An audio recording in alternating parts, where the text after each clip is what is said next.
Welcome everyone to all the listeners. This is once again your host Shailesh, New Zealand World News, bringing you live from Auckland. This is what we are going to have today. As we see, this is an election 2023 year, but also we are seeing the surge and increase of the smaller parties and new parties emerging, all in the name to develop our nation. And today I have a pleasure to invite Kush Bhargava, who is from Protect and Prosper. What a name that we need everyone now in today's time to protect us and to prosper. And all the major political parties and everybody is talking about the same thing, how to develop economy, how to increase growth for individual and for the nation. And what more than a political party who stands and who has got visions to increase our economy of our nation. So they have formed a political party called Protect and Prosper New Zealand Party. And we have with us Kush Bhargava, who is a president of the party, but also who has got lots of wealth of experience in his own business. And he knows, he understands economy, he understands what's needed, what's the need of the hour, what has not been done so far differently, and he's bringing out a different perspective to develop our nation. So welcome Kush Bhargava to this episode of us bringing, as we always try to bring good people who wants to develop and who wants to create some opportunities for the Kiwis. So welcome to this episode of us. New Zealand World News brings you. And thank you so much for taking the time and coming to us and talking to us. So Kush, tell something about yourself, your background, and how you want to see your visions for our nation with this political party of yours, which is a beautiful name. I like it, Protect and Prosper. So let's dwell into that. Tell me something about yourself first. Namaste, Kyura, welcome. And thanks, Shailesh, for inviting me on this program. Basically, I'm Kush Bhargava, and I and Martin Jenkins, we started this party in February. And the reason we started this party was New Zealand was facing a lot of crisis, housing crisis, cost of living crisis, affordability, transport, health. So that was the reason we formed this new party. And the purpose behind this party is to protect and prosper New Zealand. We want to protect the actual assets that we have. And then whatever, after protecting the assets, we want to prosper New Zealand by protecting these assets. So this was the main principle. Right. And I personally live in Mana. I'm a Mana electorate candidate. I'm living with my family and I've been in New Zealand since 2004. You mean Mana is in Wellington? Is that what? Yeah, it's in Porirua. Porirua is a part of Mana in Wellington. That's correct. Yeah. Okay. Yeah. So what made you get into or form a political party to put your visions, and what are your visions? Let's dwell onto the visions first. And what have you noticed for our country that is lacking, or that we can improve, or that we can still have got a little bit of weakness we can overcome or make it stronger? What are the key things or key areas that you think? So, Shailesh, the reason I entered politics is I have been in New Zealand since 2004. Yep. And I've seen all the major parties being in power twice. And every time they come and promise few things, but still today, the fact is our country is going backwards. Sure. We are facing a lot of crisis. And I and Martin, we thought it's better to enter politics because we can bring a lot of positive changes if we are in the parliament.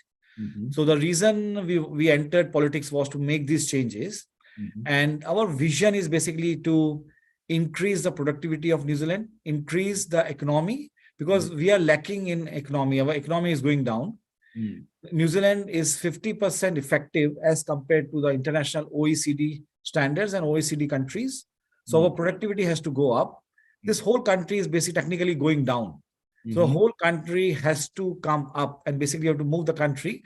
And this can only happen if we can increase on productivity, exports, look into businesses. Businesses are struggling very badly.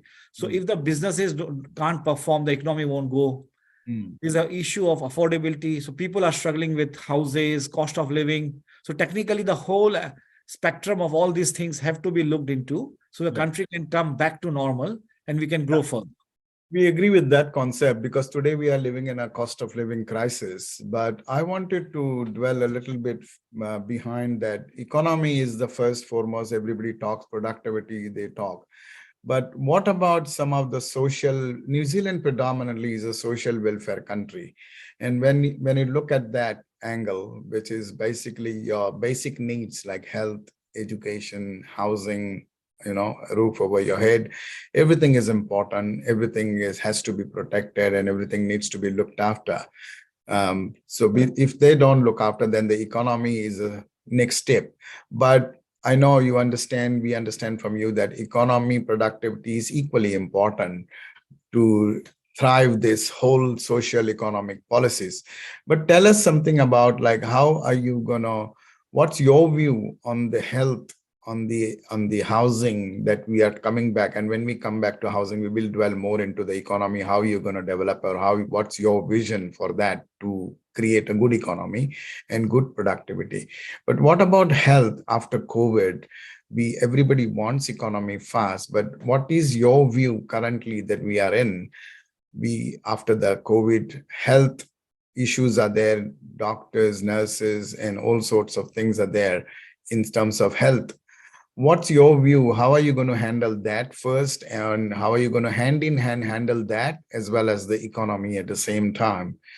How do you see your visions for these things to handle? So, sorry.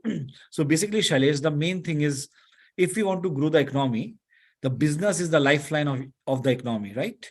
In New Zealand, the problem businesses are struggling. They don't have cash flows. They're struggling from all angles. They could not get money from the banks. They're struggling with a lot of other issues. They don't have proper employment laws in New Zealand. So first of all, we have to help them. We have to bring policies where businesses can get better loans for survival. So their cash flow is maintained. We want businesses to grow internationally. We want to develop those businesses which can grow the economy and which can earn huge money internationally and locally, because we need foreign currency. So Right. these are the major lifelines which are presently not working properly. And if this lifeline won't work, it will be very hard for a social economic country to survive, because you want the money from one side to give it to other hand. So Yeah, both the hands should be working properly. So sure, our vision first for business is that we should help and develop policies for export oriented businesses. sure. We should help businesses in New Zealand to grow internationally. The fact is, if you see from last 15, 20 years, there are many businesses which start as a startup, but after 5, 6 months, they fail. New Zealand has one of the highest percentage of failure in the startup industries. So, so the entrepreneur risks everything. He comes and he starts a new business, but then he needs a helping hand, which New Zealand is basically, which we don't have in New Zealand, which we are Sure. lacking. All the government organizations which say they are going to help the organization, help the businesses, work on consultant basis. So if you have money, if you pay to consultant, they will help you to get some grants or loans, but that is not how the businesses work.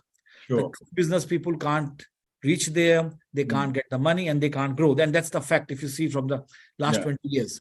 And from last 20 years, both of these parties have been in power. Both of these parties are like one side of a coin. So if one party comes in power, they will blame another party. Yeah. One party comes in power, they will bring the debt from 5 to 73 billion. Earlier party has also done the same thing. But the thing is, they forgot what they have done. Their leaders are not fully confident on these parties. When they see that this ship is going to sink this year in elections, if you see with National, their leader left the party 9 months before the elections. Same with Labour. So their personal leaders don't have confidence in their own parties. So main thing to how we will bring it back if we are in power. We believe that if we want to bring this country back in power, we need a lot of expert people who have real knowledge. Presently, what is happening, most of the industries or most of the member of parliaments or ministers, they don't have basic knowledge of that industry. And they are made the chairman of that industry or chairman of that board. Yeah. So we need real people who have really run the businesses in tough times. We need those CEOs of different origins who have started the company from zero and brought it to millions, who have run the country who have run the company in profit during COVID, not those CEOs who have made loss, got millions of dollars as a bonus and walked away. So we need a proper leadership. That is one thing. Second thing, we should be investing lots of money in green procurement. So we are doing international procurements, and I believe we are paying 2 or 3 times more than what international companies pay or countries pay. For example, if we can build a road in Australia for $1, we'll be building that same thing over here for $5. So we are not efficient even in how do we spend the money. There's a whole department who starts a new project. For example, I'm in Wellington. They started a project called this Transmission Gully. They might have spent $40-50 million just on consultants to work out the figures. So that project was not completed on time. Then the project, for example, if the project is going to cost $200 million, it will end up with $800 million. So who is responsible? You pay these consultants so much money, still they can't do a proper financial figures. So this is a simple example. Similarly, the government is spending billions and billions of dollars. Basically, they are draining billions of dollars in the same way.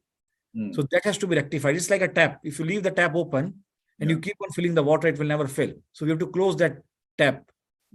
Then for housing, we believe that we have expertise that we can build a house for $600,000, including land. Because housing is something which everyone needs. We believe that it's a right of every person to live in a healthy home. So that can be solved. So there are a lot of things, if we do it practically, we have experience and we have whole system how we can achieve it. So coming back to this economy and particularly you touched on international trade and exports you touched on. Yesterday, there was a debate between the two major political parties, which you must have seen, and they were all bent on talking about free trade with India and taking delegations to India. And the current government already, Chris Hipkins said that, you know, the Indian government has not shown any interest or it's not possible to have a free trade. Whereas Laxan from the National Party says that we will try to make a deal, free trade in the first year itself if they come in power. But in your view and in your world, since you are also an Indian origin, but you also currently, tell me something about your network. What sort of trade or is possible with India, particularly with our relations and the network that we have with the current government? Because Chris Hipkins said that they want to develop relations first before they go into free trade. And Laxan says that we will make sure that they make a free trade just like they had with Australia, Canada, and other parts of the world that India has. We will also make sure that we also get that part of thing from India. But in your view, what's your view as a political party that you can bring to these sort of debates or these sort of concerns? Because the current government has got free trade, our country has got free trade agreement with recently done with, you know, Australia and UK and Europe and all of the China already upgraded that free trade as well. We do have currently, and I think in 1 year, I haven't seen New Zealand has done so many free trade in 1 year with different countries. But particularly with India being also an important part in terms of the global economy that we are talking about. And we are not got the share yet from India, but China has got it, Australia has got it, other countries have got it, Canada, you know. How are you going to make that transition easy for our country through your political party? What's your vision on that? Yeah, thanks, Shailesh. So first of all, Shailesh, I think we should look into the background of this free trade between India. Yeah. So what I believe, both of these leaders were arguing with each other. But the problem is, it was like a very immature discussion. John Key had been to India. He knows what's the problem. Chris knows what's the problem. But still, Chris Laxan was saying, I'll do it, I'll do it. Yeah. They don't know what is the basic problem. They were just doing an election pitch over there, just to convince convince everyone, right? Basically, the problem is India is an agriculture country. New Zealand is an agriculture country, right? So India will not be happy to take milk from New Zealand, or New Zealand won't buy milk from India. Neither we will be selling food products, right? Mm. So we have to understand what is the common area where we can merge and where we can bring a unity, and then only we can move forward. Yeah. So the way and the approach of both of these governments were wrong. They were thinking that they are the one who are going to decide. So because of, I don't know what political system they had, but the way they approached, I think India was not correct. And that is the reason from last 20 years, from after both of these parties being in power, have got no results. Only thing what they do is they go to India, take a good business team, do a lot of photo opportunities, spend millions of dollars of government and come back just to show we have done something. But practically nothing has been done on the ground. Sure. So now coming back to free trade, right? What we can bring or what I can bring, because being a Kiwi from Indian and an Indian origin person, I have tie-ups in India in political parties which are presently in the power, and I have relatives and other people who are in opposition as well in power. Sure. So I know India very well, inside and outside. I know how to work from the base to the top in India. I have worked there. So if my party gets a chance, or if I get a chance, I could renegotiate. I can bring something on the table in such a way that both the parties can agree. Sure. And that will help both of us. Sure. So I believe we have expertise, and being an Indian origin, and I have run a lot of business in India. I have worked with governments. I have connections. I have relatives who are in power and in opposition.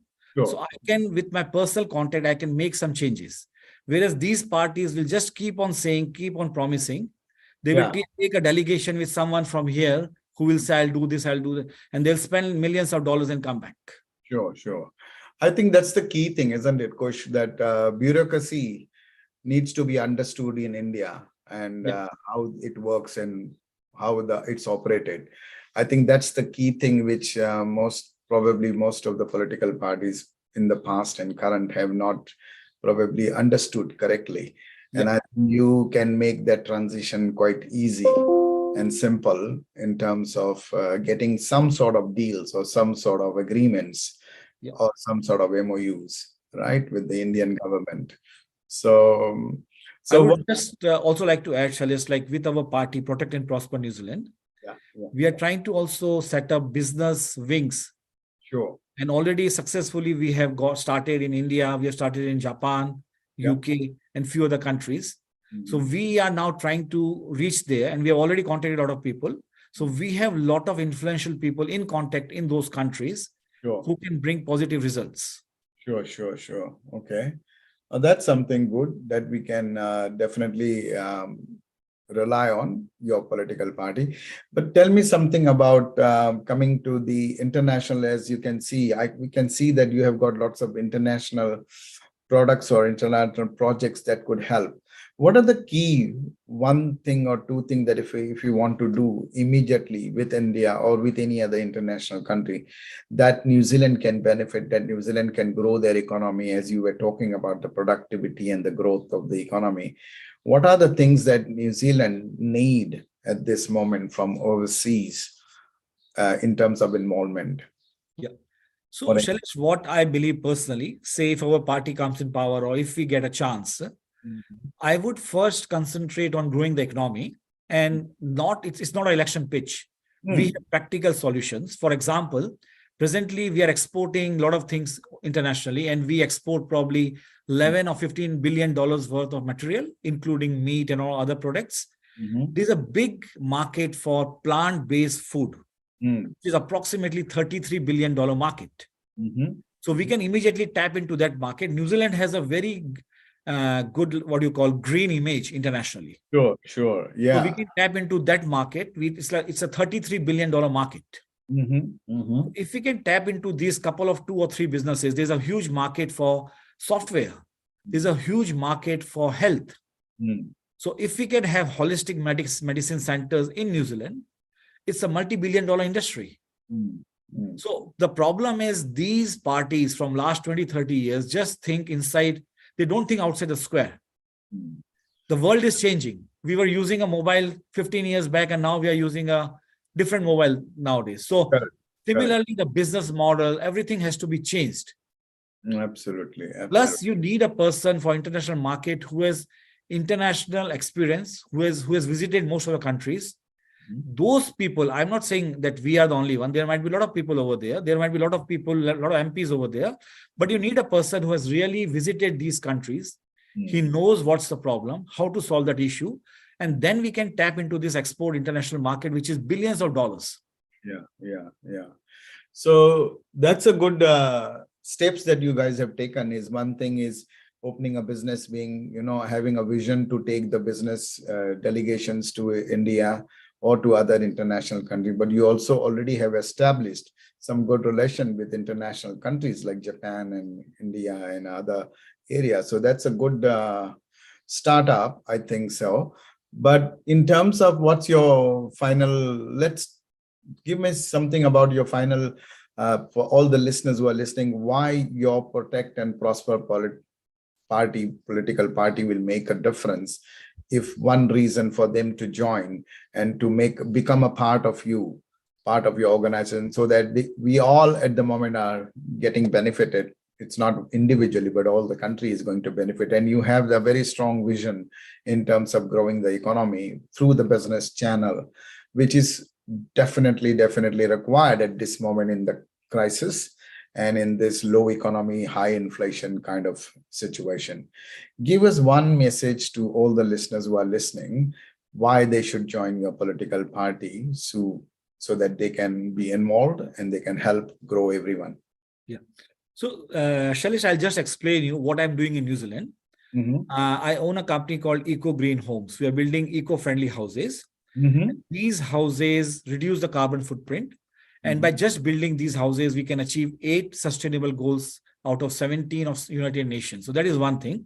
Second thing, we have practically tried a lot of experiments. Like my personal company, we employ people from different religions. We employ youth from Pacific origin, Maori origin, Asian origin. And also we have youths who had been earlier involved in drugs. So we are trying to rehabilitate them as well. And we have a live example in our company. Right. So youths who were earning $20, $25, or they were struggling to get the minimum wage, are now earning $40 to $50 an hour. Right. So if every company starts working on those principles, a lot of problems can be solved. Absolutely. Second thing with our company, what we are doing, we are trying to go on green procurement. We had built New Zealand's first 10-star house on version 3 of Homestar. It was a design rated house. But, sorry. Yeah. Sorry. But if all the companies start looking into these things, there's a major issue of climate change. If everyone can start working on businesses which are export oriented, which are environment friendly, that could make a lot of change. We can start exporting plant-based food that will help a lot in the environment. Then other policies that our party has is for health. We want more and more doctors in New Zealand to come and basically help the system.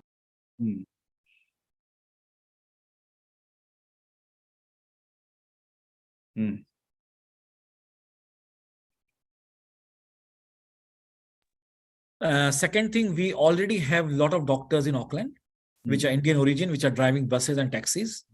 They can be used to become a doctor. They can be bought in the mainstream. Second thing is we should promote holistic medicine. We should also promote Maori medicine, which can help a lot of people. So we can avoid a lot of people even going to hospitals. So we can do a lot of things in health. Second thing, we have to look after our health professionals, which present governments are not looking after. They are not being paid properly. That is an important thing. Second thing, with housing, we believe we have expertise to build a house for $600,000, including land, which is 11 to 12 times of your annual salary. So that will solve the issue of housing. Another thing, we believe that we need a proper vision for house affordability. Last year, the interest rates were 2%, and now they are 8%. So government or whichever department was managing it didn't have a proper vision. If last year they would have an interest rate of 4%, and even today 4%, everything would be fine. But they didn't have a vision. So people borrowed more than $1 million on 2%. Now they can't afford to pay it back. The government should be responsible for all these wrong decisions, and the people are suffering. I heard some government saying that it was a good debt to borrow so much money. None of the debt is good or bad. Yeah, New absolutely. Zealander person, when I borrow debt, I'm liable to pay it back. But these member of parliaments will borrow the money. They don't care how the country will pay it back, and they will walk away after 3 years.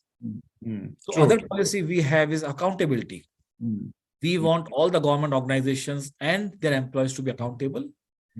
We are proposing to have policies where a major decision has to be made through referendum. You just can't go and spend $100 million here or there, and later on, if it goes wrong, the member of parliament walks away or he doesn't come in front of the press. They should be made personally liable for that. So that is another thing we are proposing. Then we are proposing cost of living. We want the GST to be removed on fresh fruit, vegetables, eggs, and milk. This was our policy in February 2023 on our website and Facebook, which was copied by both of these parties. Then we had a policy where up to $7,000 you don't have to pay tax. Then for free dental care, we have proposed a sugar tax in February 2023, which was again copied by these parties. Then we have policies for businesses. So businesses are struggling. We strongly propose that businesses should be given a proper credit line, because when you go to the bank and they say, when they find out you're self-employed, you can't get the loan, even if your company is making a $10 million profit. Sure. No, I understand. So you have got lots of new ideas. As listeners, you can see lots of new ideas can come up. And I know that certain policies and certain may have been advertised, but may have been trying to adopt by other parties. But again, those policies are not yet implemented anyway, like the sugar tax and all that. So it's a long way to go, I guess, but at least the conversation is there now for new ideas. And I think with this, I take this opportunity, Kush, to thank you for giving your insights and visions for your political parties. And we will definitely dwell into more detail about your policies for each sector, whether it is health, whether it is housing, whether it is, taxation, and whether it is cost of living and all. But overall, today, it was a good insights of your political party that you gave us. So listeners, if you want to join this political party, or if you think that their ideology, their visions are aligning with you, please get in touch with us. We will send their information and details, and they are already existing on the website as well under Protect and Prosper New Zealand. So please subscribe them and ask them more questions if you need more clarification, and they will be happy to do that. With that note, I thank once again Kush Bhargava, the president of the Protect and Prosper New Zealand, to coming for my channel and giving his visions. Thank you, Kush. And if you want to say a final word to all the listeners, please do go ahead, and we can just conclude that way. Thank you, Shailesh. Thank you, everyone. And please visit our website at ppnz.org.nz. We look forward for getting feedback from everyone. And our motto is to make New Zealand great. And please visit our website. We are a centralized party, a new political party. So please visit our website, give us our guidance, give us your feedback, and definitely we'll bring some positive changes if we get a chance. So please help us. Thank you. Namaste. Kia ora. Thank you so much, Kush. Bye.